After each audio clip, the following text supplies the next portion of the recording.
Magkano ulit? Yung Salen ni Chis Escudero daw ho, 18.8 million, ha? 18.8 million ho, mga bossing. Magkano naman daw po yung iniregalo ni Chis Escudero na singsing dito sa misis niya na si Heart Evangelista? Kung ang pagbabasihan po, yung kung magkano po ang dolyar ngayon, 59 milyones po, mga kababayan. Di ba? Yung pangalan? Turbalin o yung turbalin o yung turbolin o kung ano man yung tawag doon. Nasa Brazil lang ho makukuha yung Paraiba. Game. Pakinggan ho natin, ha. Eto, mukhang nadidiskubre yung ari-arian ni Chis Escudero. Mukhang hindi ho tumutugma doon sa 18.8 million na idineklara niya bilang Salen niya. Go! Di kalayuan sa Baguio City ay ang tinaguriang Billionaires Village, ang Alphaland Baguio Mountain Lodges. Mga bigating negosyante, artista at Billionaires Village daw po. Sabi ni Ma'am Telma Calvo, madilim ang video mo. Okay lang ho yan. Pakinggan nyo na lang po ako. Hindi po importante yung itsura ko dito. No? Kung ang itsura kong pangit na makikita ninyo, hayaan nyo na. Pakinggan nyo na lang po. No? Hindi pa tayo nakakapag-set up ng ating bagong studio dito sa bagong bahay. politiko ang mga nagmamayari at namamasyal sa mga luxurious log homes dito. Ang ilan sa kanila dawit sa flood control scandal. Narito ang Nako po, ayan, picture na picture ni Chis Escudero at picture na picture ni Arjo Atayde. Watching from Berlin, sabi ni Ma'am Cheche Boreche. Sila Agenda Report ni Dobby de Guzman. Ito ang Alphaland Baguio Mountain Lodge sa Tukmoang Bukla Road, Itogon, Benguet. Sa tuktok ng Grabe, kumbaga tuktok ng bundok talaga, oh. Yung tipo bang, ako mahilig ho akong manood ng yung mga luxury na mga bahay ho, mga kababayan. Luxury na grabe naman si Ma'am Carmen M. Nakakatabaho kayo ng puso, Biruin mo, dalawa lang pinapanood ko sa YouTube, si Atty. Claire at si Mark Ramos. Biruin mo, si Atty. Claire, isa ho ako sa humahanga dyan. Tapos kasama po ako doon sa, parang, kalidad din ba natin? Malakalidad ba din tayo ni Atty. Claire? Salamat to, nakakatabaho kayo ng puso. Sally Jane Salakup, shout out. Ako, mahilig ako manood ng mga luxury na mga bahay, mga sasakyan ho, no? Ganyan ho yung mga nakikita kong bahay na ibinebenta po. Saan? Lalo na Los Angeles, California. Ay nako, meron doon $500 million. Nandiyan sa ibabaw ng bundok.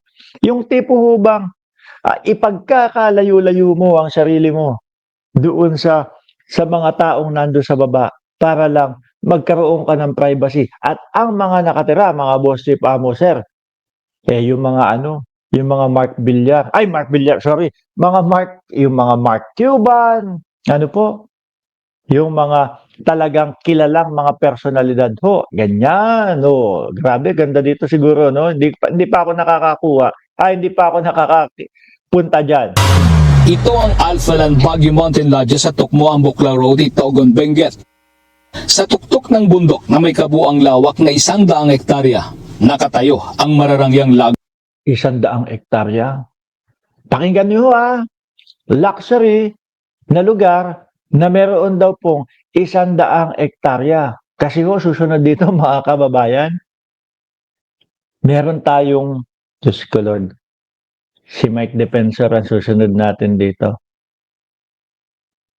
Yung sinabi niya, nasukat daw ho ng bahay ni Martin Romualdez sa loob ng Forbes Park. Sasabihin ko sa inyo, hindi ka panipaniwala ho. kaya yung tipo bang halata sila na gusto lang nilang sirain, gibain si Martin Romualdez, mga bossing. Biruin nyo, kabuuan, may sukat na 100 above sea level, Oh. homes. Mas malamig ang klima dito kumpara sa Baguio City. Ang presyo ng bawat log home Up. Ayan. 60 million, VAT included. 70 million, VAT included. 80 million, VAT included. 100 million, VAT included. Yan po. Yung mga kabahayan dyan, nagsisimula po sa 60 million. No? Ang pinakamataas, 100 million. ay tinatayang Parang mala Forbes Park din ho. nasa pagitan ng 60 million hanggang 100 million pesos depende sa laki. Sa 6-bedroom log home, 100 Sige. Wag na ho yung 100 million kasi pinaka-luxury ho yun, mga kababayan. Wag na ho yung 100 million. Doon na lang po tayo pumunta. 60 million na lang po. No? Kung sakali na merong bahay si Chis Escudero dito, tugma pa po ba doon sa Salen na inilabas niya? Hindi ho. 18.8 million lang ho yun mga kababayan. Sabi ko nga nung nakita ko yung Salen na inilabas ni Chis Escudero na kabuuang ari-arian niya, no? Asset and liability. Sabi ko, pwede din pala akong tumakbong senador. Diba? Mas may... Hindi naman po siya magyayabang ako. Ano po, mga kababayan?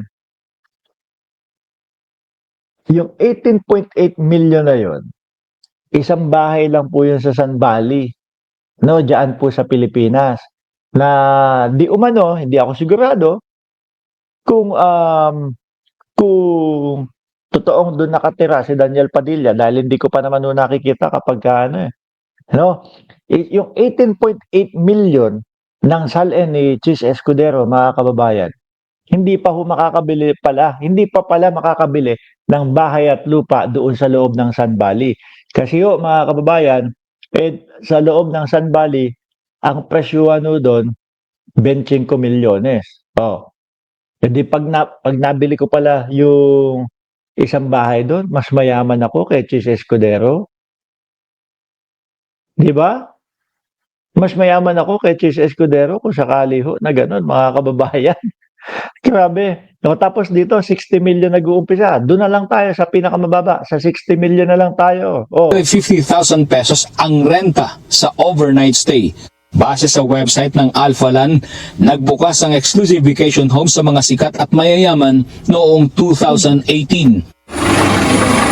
Ayon sa dating miyembro ng Alpha 4 Security na tumangging magpakilala, 2021, nang dumalaw sa Alphaland si dating ako Bicol Party List Representative Si Saldico, with matching his helicopter, isa lang ho yan sa kanyang helicopter, mga bossing, ha? Isa lang po yan sa kanyang helicopter, mga kababayan. Bakit?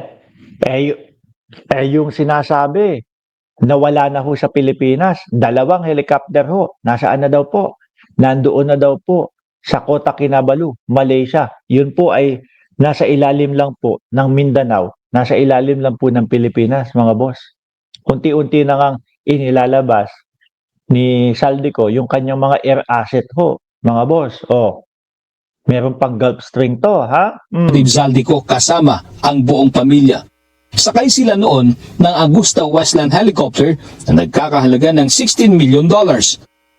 May 16 million dollars. Wag na ho natin kwentahin. Siguro billion peso na ho yun, mga kababayan. No? Mahirap na ho kwentahin. 5-bedroom unit din dito si Benguet Representative Eric Yap.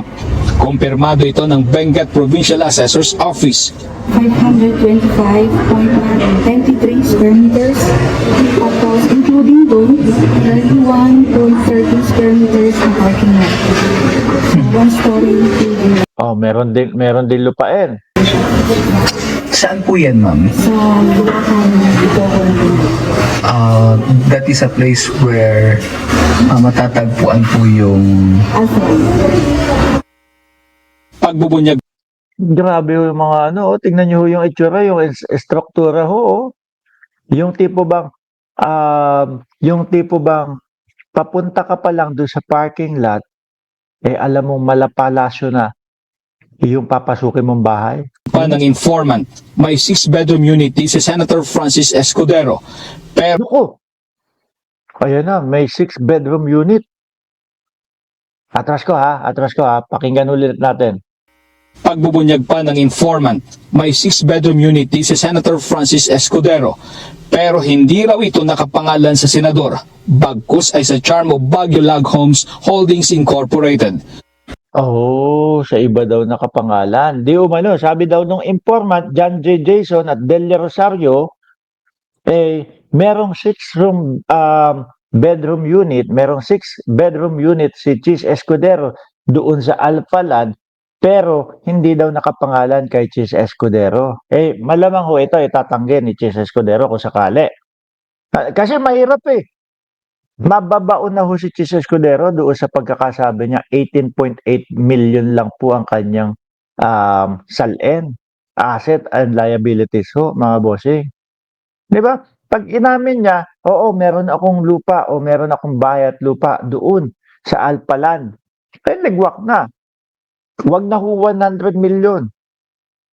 No? 60 million na lang ho. Ikaw ba, kung ikaw, magbabahay ka dyan, at yung mga kabahayan dyan, naglalaro sa 60 million hanggang 100 million, at kaya mong magregalo ng 59 million na sing-sing kay Heart Evangelista, yung bahay mo ba, papayag ka na 60 million lang? Di ba?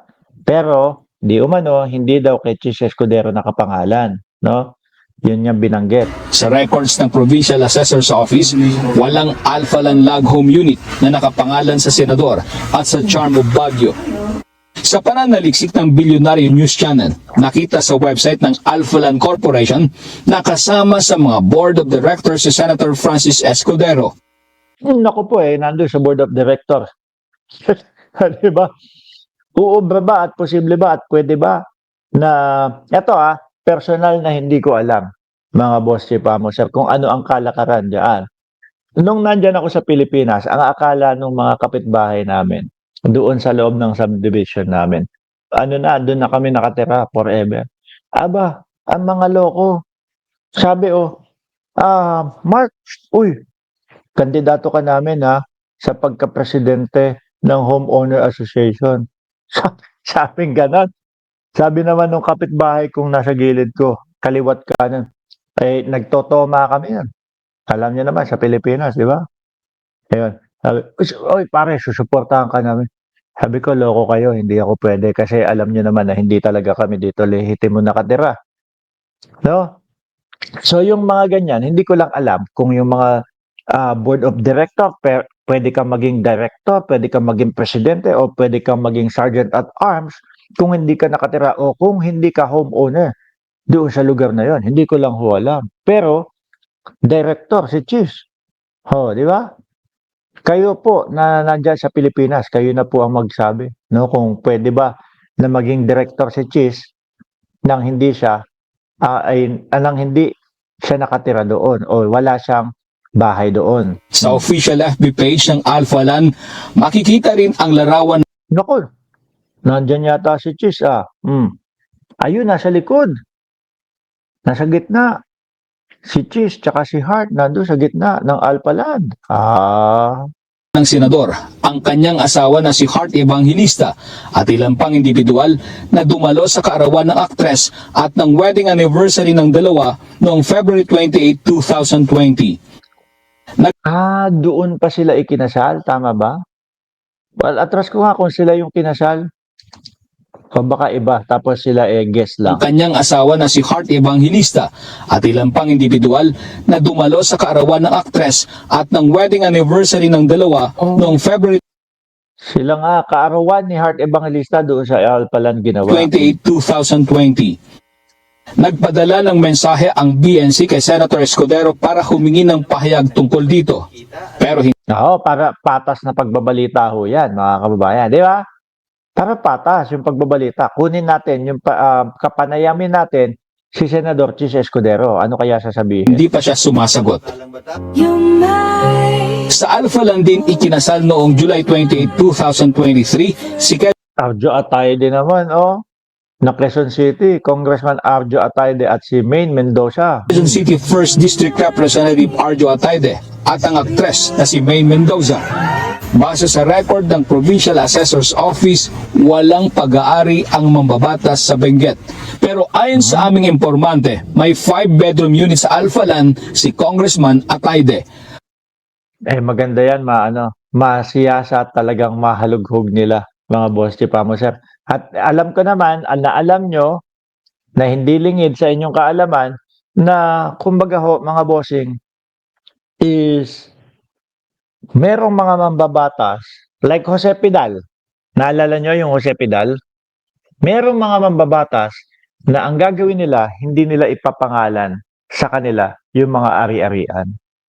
Tapos meron na lang kung kasulatan niya, kung sino man, yung Poncio Pilato, kung kanino man nila ipinangalan yung ari-arian na yun. Kasulatan na lang tayo, hindi sa kanila.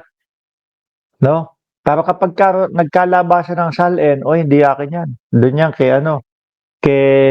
kay kung sino mang Poncio Pilato, yung ipinangalan niya, yung ari-arian na yan. Ganon. Ang dami, no?